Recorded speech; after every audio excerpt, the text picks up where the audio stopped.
අයිබෝවන් අපි tuition.lk කියලා වෙබ්සයිට් එකක් කරනවා. ඒකේ එක වසරේ සිට 13 වසර දක්වා වූ සියලුම වසරයන් වල විෂයන් ඉගෙනීම් කටයුතු කරනවා. එතකොට මම බුද්ධික සිරාන් මම තමයි තර්ක ශාස්ත්‍රය හා විද්‍යාත්මක ක්‍රමය උගන්වන්නේ. අද අපි බලමු තර්ක ශාස්ත්‍රයේ 12 වසරේ පළවෙනි පාඩම වෙන තර්ක ශාස්ත්‍රයේ ස්වභාවය හා විශේෂේෂ්ත්‍රය කියන කොටස. අපිට පළවෙනියටම තියෙන්නේ තර්ක ශාස්ත්‍රය නිර්වචනය කරගන්න. එතකොට අපි තර්ක ශාස්ත්‍රය ගැන සාකච්ඡා කරනකොට දැන් තර්ක ශාස්ත්‍රය කියන විෂය ගැන අපි ඉදිරියට යන්න කලින් තර්ක ශාස්ත්‍රය කියන විෂය කියන්නේ මොකක්ද කියන එක තමයි මේ කොටසෙන් කතා කරන්න බලාපොරොත්තු වෙන්නේ. එතකොට තර්ක ශාස්ත්‍රය කියලා කියන්නේ මිනිසාගේ බුද්ධිමය කුසලතා වැඩි දියුණු කරන විෂයක් විදිහට අපි හඳුන්වනවා. ඒකට හේතුව මිනිස්සයාට යම් ආකාරයක බුද්ධිමය දෙයක් ලබා ගන්න හැකියාව ලැබෙන්නේ තර්කය පාවිච්චි කරොත්. මිත්‍යාවන්ගෙන් මිදිලා අපි කියන දැනුමට ළඟා වෙන්න හැකියාවක් ලැබෙන්නේ තර්කය භාවිතා කිරීම තුලින්. මිනිස්සයා ගොඩක් වෙලාවට කැමති මිත්‍යාව කියන එක ගැන විශ්වාසයක් තියන්න. එතකොට මේ මිත්‍යාමතික අදහස් විශ්වාස කරලා මිත්‍යාවේ එල්බගෙන ඉන්නේ නැතුව සත්‍ය කරා ගමන් කරන්න අවශ්‍ය නම් මිනිස්සයාට සිද්ධ වෙනවා තර්කය කියන එක තමන්ගේ අවියක් විදිහට භාවිතා කරන්න. එතකොට තර්කය කියන විෂය මූලික වශයෙන්ම මිනිසාගේ බුද්ධිමය කුසලතා වැඩි දියුණු කරන විෂයක් බවට පත් වෙන්නේ මෙන්න මේ කාරණාව හේතු කොටගෙන. එතකොට තර්ක ශාස්ත්‍රය කියන විෂය මුල් කාලයේ තුලදී විෂයක් විදිහට ගොඩනැගෙන්න කලින් තර්ක ශාස්ත්‍රය දර්ශනීය උපවිශේෂේෂ්ත්‍රයක් විදිහට ගොඩනැගිලා තිබුණා. ඒ කියන්නේ දර්ශනීය කියන මහා විශේෂේෂ්ත්‍රයේ විශ්වීය විශේෂේෂ්ත්‍රයේ තුල උපවිෂයක් විදිහට දාර්ශනිකයාට සේවය කරන විෂයක් විදිහට තමයි තර්ක ශාස්ත්‍රය ගොඩනැගිලා තිබුණේ. එතකොට මේ තර්ක ශාස්ත්‍රය ගත්තහම පස්සේ දර්ශනීය කියන ප්‍රඥාව කෙරෙහි වූ විශේෂ අනුකොටසක් විදිහට ගොඩනැගිලා තිබුණා කියලා මම කලින් කිව්වා. අපි බලමු දර්ශනීය කියන්නේ මොකක්ද කියලා. මොකද තර්ක ශාස්ත්‍රය ගැන කතා කරන්න බෑ දර්ශනීය ගැන චූටි හෝ දැනුමක් නොමැතිනම්. ඒක නිසා අපි දර්ශනය හඳුන්වනවා මූලික වශයෙන්ම ප්‍රඥාව කෙරෙහි විශේෂ වූ විෂයක් විදිහට. මොකද හේතුව දාර්ශනිකය හැම වෙලේම උත්සාහ කරන්නේ ප්‍රඥාව කෙරෙහි තමන්ගේ ඥානය මෙහෙවන්න. දර්ශනය කියන එක ෆිලොසොෆි කියලා අපි හඳුන්වනවා. ෆිලොසොෆි කියන එක ගොඩනැගෙන තියෙන්නේ ෆිලෝ සහ සොෆියා කියන එක. එතකොට මේ වචන දෙකේ ග්‍රීක වචන දෙකේ අර්ථය තමයි ප්‍රඥාව සහ ආදරය කියන එක. එතකොට love of wisdom කියලා අපි ඉංග්‍රීසි භාෂාවෙන් දර්ශනය කියන විශේෂ ශාස්ත්‍රය නිර්වචනය කරගන්නවා. එතකොට අපි ඒක සිංහල භාෂාවට ගෙනහම පස්සේ දර්ශනය කියලා කියන්නේ ප්‍රඥාවට ආදරය කිරීම කියන එක කියලා අපි නිර්වචනය කරගන්නවා. එතකොට ප්‍රඥාව කෙරෙහි වූ විෂයක් වුණ දර්ශනයට තමන්ගේ පදනම නිර්මාණය කරගන්න තමන්ගේ අරමුණ සාක්ෂාත් කරගන්න දාර්ශනිකයාගේ මූලික දාර්ශනික කර්තව්‍යයන් ඉෂ්ට කරගන්න අපි භාවිතා කරනවා තර්කය කියන විෂය. මොකද හේතුව තර්කය කියන විෂය නැත්නම් දර්ශනය සාහිත්‍යයක් බවට පත් වෙනවා. එතකොට තර්කය කියන විෂය මූලික වශයෙන්ම දාර්ශනිකයාට තමන්ගේ දාර්ශනික කර්තව්‍යය ඉදිරියට ගෙනියන්න අවශ්‍ය ශක්තිමත් පදනමක් ලබා දෙනවා. දාර්ශනිකයා තමන්ගේ දර්ශනය ඉදිරිපත් කරාම ඒ දාර්ශනිකයාට තවත් දාර්ශනිකයන්ගෙන් විවිධ විවේචන එල්ල වෙනවා. ඒ විවේචනවලදී දාර්ශනිකයාට තමන්ගේ දර්ශනීය ශක්තිමත්ව ගොඩනගන්න සහ ඒ ලැබෙන විවේචන වලට එරෙහිව තමන්ගේ තර්ක ඥානය උපයෝගී කරගෙන දර්ශනීය ඉදිරිපත් කරන්න දාර්ශනිකයාට හැකියාවක් තියෙනවා. එතකොට මේ හැකියාවන් සියල්ලම ලබා දෙන්නේ මේ තර්කය කියන විෂය තුලින්. ඒ වගේම තමයි දාර්ශනිකයා තමන්ගේ දාර්ශනික කර්තව්‍යය යම්කිසි අරමුණකට ගෙනියනවා. ඒ අරමුණට යනකොට එයාට විවිධ බාධකයන් හම්බ වෙනවා. ඒ වගේම තමයි තමන්ගේ දර්ශනීය ශක්තිමත්ව ගොඩනගන්න නොහැකි වුණොත් එහෙම ඒක බිඳ වැටලා යන අපි කියනවා ඒක අරාජිකත්වයට යන දර්ශනයක් බවට පත් වෙනවා. ඒක නිසා දර්ශනීය තුල තර්ක ශාස්ත්‍රයේ උපවිෂයක් විදිහට ක්‍රියාත්මක වුණා කියලා අපිට කියන්න පුළුවන්. ඒ වගේම තමයි දාර්ශනික කර්තව්‍ය ගත්තහම පස්සේ තර්ක ශාස්ත්‍රයේ පෝෂණය වීමට අවශ්‍ය මාර්ගෝපදේශකත්වයක් සපයනවා. අපි කිව්වොත් එහෙම තේල්ස් කියන දාර්ශනිකයාගේ ඉඳලා වර්තමානයේ ජිජක් වගේ දාර්ශනිකයන් දක්වාම මේ තාර්කිකත්වය කියන එක ඒගොල්ලන්ගේ දර්ශනය තුල වැඩි වශයෙන් සාකච්ඡා කරන විෂයක් බවට පත් වුණා. දැන් මේ කට්ටිය මේ තර්කය කියන විෂය තමන්ගේම කරගන්නකොට තර්ක ශාස්ත්‍රය කියන විෂය ඉදිරියට මෙහෙයවීමට අවශ්‍ය පදනමකුත් ඒකෙන් මේ ගොඩනැගෙන්න පටන් ගත්තා. අපි ඕක අපරදිගට ගත්තොත් එහෙම කියන්නේ අපි ගත්තොත් එහෙම ඕක ඉන්දියාවට ගත්තොත් එහෙම ඉන්දියානු තර්ක ශාස්ත්‍රය තුලදී වෛදික ඉඳලා වර්තමානයේ ඉන්නා වූ දාර්ශනිකයන් දක්වාම ඒගොල්ලෝ තර්කය පාවිච්චි කරා කියලා කියනවා. ඒ කියන්නේ දර්ශනය කියන විශේෂ ක්ෂේත්‍රය තුල තර්කය අනිවාර්ය සාධකයක් බවට පත් වෙනවා. තර්ක ශාස්ත්‍රය නිර්වචනය කරනකොට අපිට මූලික වශයෙන්ම බලන්න වෙන පැති දෙකක් තියෙනවා. ඒ තමයි පෙරදිග සහ අපරදිග කියන එක. නැත්නම් පෙරදිග සහ බටහිර කියලාත් අපිට ගන්න පුළුවන්. අපි මුලින්ම බලමු බටහිර තර්ක ශාස්ත්‍රය කියන එක තුල කොහොමද අපි තර්ක ශාස්ත්‍රය කියන විශේෂේෂ්ත්‍රය නිර්වචනය කරගන්නේ කියලා. මුලින්ම අපිට තර්ක ශාස්ත්‍රය කියන විෂය ගොඩනැගුණු යුගය දක්වන්න පුළුවන්. ඒ යුගය තමයි ග්‍රීක යුගය කියලා කියන්නේ. අපි ඒක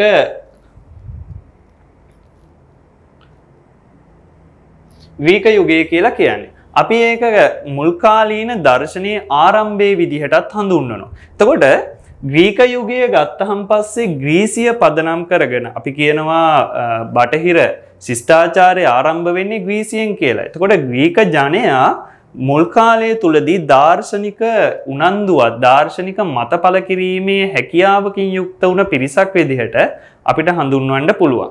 ඒක නිසා ග්‍රීක යුගයේ තර්ක ශාස්ත්‍රයේ ආරම්භක අවධිය විදිහට අපි හඳුන්වනවා. මොකද හේතුව තර්ක ශාස්ත්‍රය කියන එකේ මූල බීජ බටහිර ව්‍යාප්ත වෙන්න පටන් ගන්නේ ග්‍රීසිය පදනම් කරගෙන නිසා. එතකොට ග්‍රීක යුගයේදී තර්ක ශාස්ත්‍රය හඳුන්වනවා ලොජිකී කියන ග්‍රීක වචනය තුලින්. ඔයගලන්ට පේනවා ඇති මේක ග්‍රීක අක්ෂර වලින් ලියලා සහ ඉංග්‍රීසි අක්ෂර වලින් ලියලා තියෙනවා. ග්‍රීක අක්ෂර වලින් සහ ඉංග්‍රීසි අක්ෂර වලින්. දැන් මේකේ තේරුම තමයි අපි කියන්නේ තර්ක කිරීම කියන එක. එතකොට ග්‍රීක යුගයේදී තර්ක කිරීම වාද කිරීමේ විෂයක් විදිහට මුල් කාලයේදී ජනයා අතර තර්කය කියන එක ප්‍රසිද්ධ වුණා. විශේෂ ශාස්ත්‍රයක් බවට පත් වෙන්න කලින්. ඒ වගේම තමයි මේ යුගයේදී ග්‍රීක යුගයේ දාර්ශනිකයන් උත්සාහ කරා තර්කය උපයෝගී කරගෙන තමන්ගේ ගැටලු විසඳා ගන්න. ග්‍රීක යුගයේ ආරම්භ වුණ දාර්ශනික පද්ධතිය සම්පූර්ණයෙන් මුල් කාලය තුලදී උත්සාහ කරේ විශ්වයේ යථාභූතය හොයන්න. විශ්වයේ යථාර්ථය මොකක්ද කියන එක හොයන්න. ඒක නිසා අපි කියනවා ග්‍රීක යුගයේ මුල් කාලීන දර්ශනය අපි කියනවකට ප්‍රාග් සොක්‍රටික යුගයේ දර්ශනය කියලා. ඒ දාර්ශනිකයන් උත්සාහ කරා විශ්වය නිර්මාණය වුණේ කොහොමද කියන එක ගැන යම් ආකාරයෙන් මතයක් ඉදිරිපත් කරන්න. ඒක නිසා ඒගොල්ලෝ තර්කය කියන එක තුලින් තමයි මේ මතය සනාථ කරන්න උත්සාහ කරේ. අපි උදාහරණයක් විදිහට ගත්තොත් තේල්ස් කියනවා විශ්වයේ ජලයෙන් නිර්මාණය වුණා කියලා. ඇනෙක්සිමැන්ඩර් කියනවා අසීමිතෙන් නිර්මාණය වුණා කියලා. ඇනෙක්සිමීනස් කියනවා වායුවෙන් නිර්මාණය වුණා කියලා. ওই විදිහට විශාල ප්‍රාග් සොක්‍රටික දාර්ශනිකයන් තමන්ගේ දර්ශනය විශ්වයේ යථාභූතය හොයන්න උත්සාහ කිරීමක් කරා. මේ යුගය අපිට තවදුරටත් යම් ආකාරයක වර්ධනීය අවස්ථාවකට ගෙනාවා කියලා කියන්න පුළුවන් පාමනයිඩීස්, සීනෝ, ප්‍රොටගෝරස්, සොක්‍රටිස් වගේ දාර්ශනිකයන්. පාමනයිඩීස් කිව්වා විශ්වයේ යථාර්ථය කියලා කියන්නේ බුද්ධියට ගෝචර වෙන දෙයක් මිසක භෞතිකයට ගෝචර වෙන දෙයක් නෙමෙයි කියලා. ඒක නිසා එයා ඒ බුද්ධිගෝචර සංකල්පය සත්භාවයේ බීන් එක ගැන කතා කරනකොට තර්කය කියන එක ඉතා ප්‍රබල අවියක් බවට පත් කරගත්තා. පාමනයිඩීස්ගේ ශිෂ්‍යෙක් තමයි සීනෝ කියලා කියන්නේ. එතකොට සීනෝ කියන දාර්ශනිකයා පාමනයිඩීස්ගේ අදහස් තවදුරටත් ව්‍යාප්ත කරනවා. එයා කියනවා උදාහරණයක් විදිහට අපිට මේ විදිහට පෙන්වලා දෙන්න පුළුවන්. ඒ කාලේ හිටපු ඔලිම්පික් ශූරයා සහ ඉබ්බෙක් අතර මැරතන් තරගයක් තිබ්බොත් එහෙම කවදාවත් ඉබ්බව මැරතන් තරගයේ යෙදෙන මැරතන් ශූරයාට පරද්දන්න බෑ කියලා. ඒක තාර්කික අදහසක් ගේන්නේ ගණිතමය සංකල්ප හා තර්කය පදනම් කරගෙන. ඒක නිසා සීනෝගේ අතින් තර්කයට විශාල සේවයක් සිද්ධ වුණා කියලා අපිට කියන්න පුළුවන්. ඒ වගේම තමයි ප්‍රොටගෝරස් විතණ්ඩවාදී. විතණ්ඩවාදී දාර්ශනිකයන් තර්කය ප්‍රබල අයුරින් භාවිතා කරා. මොකද ඒගොල්ලන්ට අවශ්‍ය වුණා ඒ කාලේ තිබුණ දාර්ශනික මතවාදයන් සම්පූර්ණයෙන්ම බිඳලා දාන්න. ඒගොල්ලන් සත්‍ය කියන එක පුද්ගල වාස්තවිකත්වයේ මත තීරණය වෙන දෙයක් මිසක මේ සම්පූර්ණ සමාජයටම අදාළ කාරණයක් විදිහට ගත්තේ නැහැ. ඒක නිසා ඒගොල්ලෝ තමන්ගේ මතේ හරි කියලා පෙන්වන්න අපි කියනවා හරියට නිකන් උසාවියේ ඉන්න නීතිඥයන් වගේ. තමන්ගේ මතය හරි කියලා පෙන්වන්න තර්කය පාවිච්චි කරා. ඒ වගේම ප්‍රොටගෝරස්ගේ අදහස් වැරදි කියලා කියන්න සොක්‍රටිස් තර්කය ප්‍රබල අයුරින් පාවිච්චි කරා. ඒක නිසා ප්‍රාග් සොක්‍රටික දාර්ශනිකයන් ගත්තහම තර්කය ප්‍රබල අයුරින් තමන්ගේ දාර්ශනික ශේෂ්ත්‍රය තුල භාවිතා කළා කියලා අපිට කියන්න පුළුවන්. ඊළඟට සොක්‍රටිස්ගෙන් පස්සේ ප්ලේටෝ හිටියා සොක්‍රටිස්ගේ ශිෂ්‍යයෙකු විදිහට. ඊට පස්සේ ප්ලේටෝගේ ඇකඩමියාව තුල දීප්තිමත් ශිෂ්‍යයා ඇරිස්ටෝටල්. අපිට ඇරිස්ටෝටල් කියන දාර්ශනිකයාව ඉතා වැදගත් වෙන්න හේතුව තමයි ඇරිස්ටෝටල් විශාල විෂයන් ප්‍රමාණයක් ස්වාධීන විෂයන් බවට ස්වාධීන විෂයන් වීමට අවශ්‍ය පදනම සකස් කරා කියන කාරණාව. මොකද ඇරිස්ටෝටල් එක් විෂය ගැන ස්වාධීන ග්‍රන්ථයන් රචනා කරා. උදාහරණයක් විදිහට දේශපාලන විද්‍යාව ස්වාධීන විෂයක් බවට පත් කරා දර්ශනයෙන් ඛණ්ඩනය කළා. ඒ වගේම තර්ක ශාස්ත්‍රය ස්වාධීන විෂයක් බවට පත් කරන්න ඇරිස්ටෝටල්ට හැකියාව ලැබුණා. ඇරිස්ටෝටල් ගත්තහම එයා ලොජික් කියන ග්‍රන්ථය තුලින් පෙන්නලා දෙනවා තර්ක ශාස්ත්‍රයට උද්ගාමී හා නිගාමී පදනම් දෙකක් තියෙනවා කියලා. ඒ වගේම ඇරිස්ටෝටල් තර්ක ශාස්ත්‍රය අගය කරනවා සප්‍රමාණ චින්තනය පිළිබඳ දැනුම් සම්භාරයක් විදියට. සප්‍රමාණයි මිනිස්සයා හිතන චින්තනය සප්‍රමාණ වෙන්න නම් තර්කය පාවිච්චි කරන්න ඕනේ. තර්කයෙන් තොරව කිසිදු චින්තනයක් සප්‍රමාණ වෙන්නේ නැහැ කියලා. ඒ වගේම උද්ගාමී හා නිගාමී පදනම් වලින් තර්කය ගොඩනැගිලා තියෙනවා. උද්ගාමී කියලා කියන්නේ බාහිර ලෝකයේ අවස්ථා කිහිපයක් නිරීක්ෂණය කරලා පොදු සාමාන්‍යකරණයකට එළඹෙන එකට. නිගාමී වලදී සිද්ධ වෙන්නේ නිගාමී තර්කයේදී සිද්ධ වෙන්නේ තාර්කික අවයව වලින් නිගමනයක් ගම්‍ය කර ගැනීම. එතකොට මේ උද්ගාමී සහ නිගාමී තර්කයන් ආරම්භ වෙලා විධිමත් අයුරින් තර්කය ශාස්ත්‍රයක් බවට පත්වීම සිද්ධ වෙනවා ඇරිස්ටෝටල් කියන මහා දාර්ශනිකයාගේ අතින්.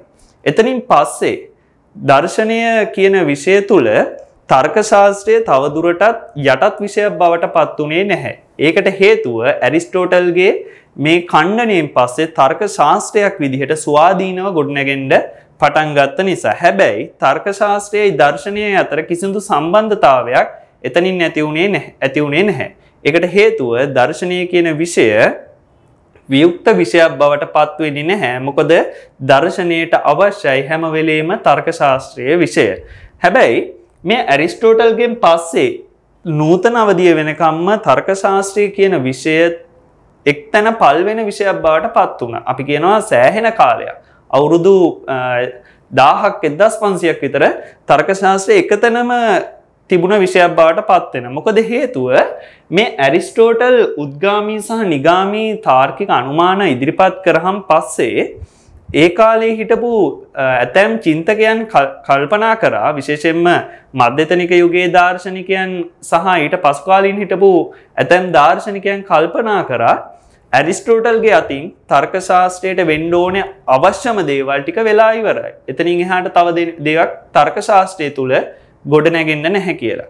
ඒ වගේම තමයි ඇරිස්ටෝටල් ඉදිරිපත් කරපු මේ නිගාමී අනුමාන ක්‍රමයේ යටතේදී අපි ඕක ඊළඟ පාඩමේදී අපි කතා කරන්න ඉස්සරහ පාඩමේ කතා කරන්න බලාපොරොත්තු වෙනවා.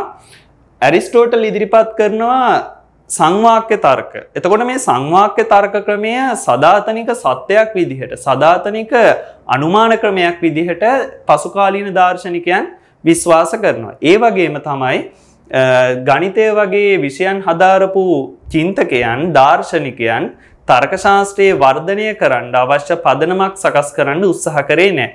හැබැයි මධ්‍යතනික යුගයෙන් පසු කාලීනව ජෝර්ජ් බුල් වගේ ගණිතඥයෙක් විසින් එයා කල්පනා කරනවා අපිට පුළුවන් මේ නිගාමී තර්කය යම් කිසි ආකාරයකට ගණිතයට සම්බන්ධ කරන්න. ගණිතයට සම්බන්ධ කරලා ගණිතයේ තියෙන රූපික ස්වභාවය සහ තර්ක ශාස්ත්‍රයේ නිගාමී තර්කයේ තියෙන රූපික ස්වභාවය දෙකම එකට එකතු කරන්න හැකියාවක් ලැබෙනවා කියලා එයා විශ්වාස කරා. එතනින් පස්සේ ගණිතය හා තර්ක ශාස්ත්‍රය කියන විෂයන් දෙකේම ඒකාබද්ධතාවයෙන් තර්ක ශාස්ත්‍රය ගොඩනැගෙන්න පටන් ගත්තා. අපි කියනවා තර්ක ශාස්ත්‍රය සහ ගණිතය, බීජ ගණිතය එකතු වීම නිසා තර්ක ශාස්ත්‍රයේ රූපික ස්වභාවය වැඩි වුණා. තර්ක ශාස්ත්‍රය අමූර්ත විෂයක් බවට පත් වුණා කියලා. ඒක ප්‍රතිඵලයක් විදිහට වෙන් රූප සටහන් වගේ දේවල් තර්ක ශාස්ත්‍රය තුල තාර්කයක සප්‍රමාණ නිෂ්ප්‍රමාණතාවයේ සෙවීම සඳහා භාවිතා කරන අපි ඒකත් ඉදිරි පාඩම් වලදී වැඩි වශයෙන් සාකච්ඡා කරන්න නියමිත වෙලා තියෙනවා. ඒ වගේම ලයිබ්නිට්ස්, ඊළඟට ශ්‍රෝඩර්, ගොට්ලොබ්ෆ්‍රෙගේ, බර්ට්‍රම් රසල්, වයිට්හෙඩ් වගේ දාර්ශනිකයෝ ජෝර්ජ් පුල්ගෙන් පසුව ඇති වුණ තත්වයන්, ඒ කියන්නේ තර්ක ශාස්ත්‍රයේ ගණිතයත් එක්ක සම්බන්ධ වෙලා යම් ආකාරයක තර්ක ශාස්ත්‍රයේ විෂය දියුණු වීමක් සිද්ධ වෙනවා නම් ලයිබ්නිට්ස්, ශ්‍රෝඩර්, ගොට්ලොබ්ෆ්‍රෙගේ, බර්ට්‍රම් රසල් වගේ අය ඒ ක්‍රියාකාරීත්වය තවදුරටත් වේගවත් කරලා අවශ්‍ය මූලිකම සාධකයන් ටික නිර්මාණය කරන්න උත්සාහ කරයි. ඒ කියන්නේ තර්ක ශාස්ත්‍රයේ තියෙන රූපික ස්වභාවය තවදුරටත් වැඩි දියුණු කරන්න මේ අය උත්සාහ කරා කියන එක. ඒක නිසා තර්ක ශාස්ත්‍රයට වැඩි වශයෙන්ම ජෝර්ජ් බුල්ගෙන් පස්සේ සේවයක් ඉෂ්ට වෙනවා මෙන්න මේ කියන දාර්ශනිකයන්ගේ අතින්. හැබැයි මේ අයගෙන් පස්සේ දර්ශනය සහ තර්ක ශාස්ත්‍රය කියන විෂය, විශේෂයෙන්ම තර්ක ශාස්ත්‍රය කියන විෂය බිඳ වැටෙන්නේ නැහැ.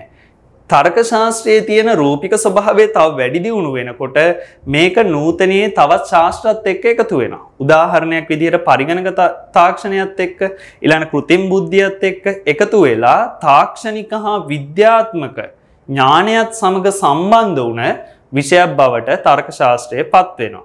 ඒ වගේම තමයි අපිට දැන් ඕක තර්ක ශාස්ත්‍රයේ නිර්වචනය කරනකොට අපිට පෙරදිගටත් යන්න වෙනවා. ඒ කියන්නේ ඉන්දියානු තර්ක ශාස්ත්‍රය ගැනත් හොයන්න සිද්ධ වෙනවා, කතා කරන්න සිද්ධ වෙනවා. ඉන්දියානු තර්ක ශාස්ත්‍රය කියලා කියන්නේ න්‍යාය ශාස්ත්‍රයක් විදියටයි හඳුන්වන්නේ. න්‍යාය ශාස්ත්‍රය. එතකොට මේ න්‍යාය ශාස්ත්‍රයක් විදියට හඳුන්වනවා වගේම ප්‍රමාණ ශාස්ත්‍රයක් විදියට මේ අය තර්ක ශාස්ත්‍රය හැඳින්වුවා. ඒ වගේම ආන්වීක්ෂිකී කියන නමිනුත් හැඳින්වුවා. මොකද හේතුව වේද ග්‍රන්ථයන් 4ක් තියෙනවා වෛදික යුගයේ ලියවුන ඍග්, යජුර්, සාම, අතර්වණ කියන එක. ඒකේ ඍග්වේදයේ නාසදීය සූත්‍රයේ ආන්වීක්ෂිකී ගුරුකුලයේ හිටපු මේධාතිති ගෞතමයා විසින් තර්ක ශාස්ත්‍රය නැත්නම් තර්කය භාවිතා කරපු ආකාරය ගැන පැහැදිලිව සඳහන් වෙලා තියෙනවා. එතකොට මේධාර්ථිති ගෞතමයන්ගේ තාර්කික පද්ධතිය සහ ඊළඟට ඇති වුණ විවිධ දාර්ශනික ගුරුකුලයන් එක්ක තර්ක ශාස්ත්‍රය වැඩි දියුණු වෙලා ඉන්දියාව තුල ක්‍රියාත්මක වුණා. හැබැයි ඉන්දියානු තර්ක ශාස්ත්‍රය අපි කියනවා පෙරදිග බටහිර තර්ක ශාස්ත්‍රයත් එක්ක ග්‍රීක යුගයේ ඉඳලා මේ දක්වා බටහිර තියෙන තර්ක ශාස්ත්‍රයත් එක්ක ටිකක් වෙනස් වෙනවා. මොකද හේතුව ඉන්දියානු තර්ක ශාස්ත්‍රය ගත්තහම පස්සේ ඉන්දියානු තර්ක ශාස්ත්‍රය අපි කියනවා ස්වාර්ථ හා පරාර්ථ අනුමානයත් එක්ක සම්බන්ධ වීමක් තියෙනවා. හේතුව ඒගොල්ලෝ බාහිර ලෝකයේ සහ තමා පිළිබඳව සත්‍ය, විශේෂයෙන්ම තමා පිළිබඳ සත්‍ය ගවේෂණය කරන්න තර්කය පාවිච්චි කරා. අපි ගත්තහම පස්සේ ඉන්දියානු ගුරුකුල විදිහට ආජීවක, ජෛන, බෞද්ධ, ෂඩ්දර්ශන වගේ දාර්ශනික ගුරුකුලයන් සම්පූර්ණයෙන්ම උත්සාහ කරා තර්ක ශාස්ත්‍රය තුලින් පරමාර්ථ සත්‍යයක් ගවේෂණය කරන්න. අපි උදාහරණයක් විදිහට බෞද්ධ දර්ශනය ගත්තොත් බෞද්ධ දර්ශනයටම ආවේනික ඊටමත් ශක්තිමත් තාර්කික පද්ධතියක් සඳහන් ඇතුළත් වෙලා තියෙනවා. එතකොට ඉන්දියානු තර්කය ගත්තහම විද්‍යාත්මක වශයෙන් දියුණුුනේ නැති වුණාට මනුෂ්‍ය සම්බන්ධව විශාල ඥාන සම්භාරයක්, අනුමාන ප්‍රමාණයක් ගොඩනගා ගන්න ඉන්දියානු තර්කය වැදගත් වුණා. එතකොට අපි අද කතා කරනකොට මේ විදිහට තර්ක ශාස්ත්‍රයෙන් නිර්වචනය කරගන්න පුළුවන් තර්ක ශාස්ත්‍රයේ තිබුණ විශේෂේෂ්ත්‍රයේ සහ ඓතිහාසික විකාශනයත් එක්ක ඒ වගේම අපිට විවිධ දාර්ශනිකයන් මොන වගේ දෙයක්ද තර්ක ශාස්ත්‍රය ගැන කිව්වේ කියන එකත් වැදගත් වෙනවා. මොකද හේතුව විවිධ දාර්ශනිකයන් සහ චින්තකයන් තර්ක ශාස්ත්‍රයේ විවිධාකාරයෙන් නිර්වචනය කරලා තියෙනවා. පළවෙනි එක බලන්න මේක ඇරිස්ටෝටල්ගේ නිර්වචනය. ඇරිස්ටෝටල් තමයි තර්ක ශාස්ත්‍රයේ පියා වෙන්නේ. ඒක නිසා ඇරිස්ටෝටලියානු නිර්වචනය අපිට ඉතාමත් වැදගත් වෙනවා. තර්ක ශාස්ත්‍රයේ යනු සප්‍රමාණ චින්තනය පිළිබඳ දැනුම් සම්භාරය. තර්ක ශාස්ත්‍රය සප්‍රමාණ චින්තනය පිළිබඳ දැනුම් සම්භාරය. මේක අතිශය වැදගත් නිර්වචනයක් වෙනවා. මොකද දර්ශනයෙන් ස්වාධීන විෂයක් බවට තර්ක ශාස්ත්‍රයේ පත් කරේ ඇරිස්ටෝටල් නිසා. ඒ වගේම මහාචාර්ය සුසාන් ස්ටේබීන් කියනවා තර්ක ශාස්ත්‍රය නම් ශුද්ධ රූපික විද්‍යාවකි. රූපිකය කියලා කියන්නේ බුද්ධිය පමණක් පදනම් කරගන්නවා කියන අදහස. එතකොට තර්ක ශාස්ත්‍රය කියලා කියන්නේ ශුද්ධ රූපික පරමාර්ථයෙන්ම අපි ගත්තාම නිසකයෙන්ම ගත්තාම රූපික විද්‍යාවක් බවට පත් වෙනවා කියලා මහාචාර්ය සුසාන් ස්ටේබීන් සඳහන් කරනවා. ඒ වගේම තමයි වැරදි තර්කයන්ගෙන් හොඳ හෙවත් නිවැරදි තාර්කික රටාව වටහා ගැනීමට උපකාරී වන මූලධර්ම හා විධිවේදයන්ගෙන් යුක්ත අධ්‍යයනයක් කියලා අර්වින් කෝපි තර්ක ශාස්ත්‍රය නිර්වචනය කරනවා. ඒ වගේම ජර්මානු ජාතික ලුඩ්විග් ෆ්‍රෙගේ තර්ක ශාස්ත්‍රය නිර්වචනය කරනවා පොදු සත්‍ය පිළිබඳ නියාම ගවේෂණය කරන විද්‍යාවක් කියලා. ඊළඟට වැදගත් දාර්ශනිකයෙක් තමයි විට්ගන්ස්ටයින් කියලා කියන්නේ. එයා විශ්ලේෂී ගුරුකුලයේ ආරම්භක දාර්ශනිකයෙක් විදිහටත් හඳුන්වනවා. එයාගේ අදහස් තර්ක ශාස්ත්‍රයත් එක්ක ඉතාමත් බද්ධ වෙලා තියෙන්නේ. විට්ගන්ස්ටයින් කියනවා තර්ක ශාස්ත්‍රය නම් පුනර්වාචී විද්‍යාවකි කියලා. පුනර්වාචී කියලා කියන්නේ නැවත ඉදිරිපත් වෙන අවයවවල තිබුණ සාධකයන් නැවත ඉදිරිපත් වෙන කියන අදහස. එතකොට අද අපි කතා කරේ තර්ක ශාස්ත්‍රයේ නිර්වචනය කරගන්නේ කොහොමද කියන සාධකේ. ඒකෙදි මම කතා කරා තර්ක ශාස්ත්‍රයේ දර්ශනයත් එක්ක සම්බන්ධ වුණ ආකාරය, ඊළඟට බටහිර තර්ක ශාස්ත්‍රයේ කොහොමද ක්‍රියාත්මක වුනේ, ඊළඟට ගත්තාම ඉන්දියානු දර්ශනය පදනම් කරගත්ත පෙරදිග තර්ක ශාස්ත්‍රයේ කොහොමද ක්‍රියාත්මක වුනේ, ඒ වගේම තර්ක ශාස්ත්‍රය පිළිබඳ විවිධ දාර්ශනිකයන් ඉදිරිපත් කරපු නිර්වචන මොන ආකාරයෙන්ද තිබුණේ කියන සාධකය ගැන කතා කරා. හරි. අපි එතකොට අද මාතෘකාව මම ඉවර කරනවා. ඕගොල්ලන් අපේ tuition.lk වෙබ් අඩවියත් එක්ක සම්බන්ධ වෙන්න. ඒකේ තියෙන පාඩම් අධ්‍යයනය කරන්න. නැවතත් අපි ඊළඟ පාඩමෙන් මුණ ගැහෙමු. ආයුබෝවන්.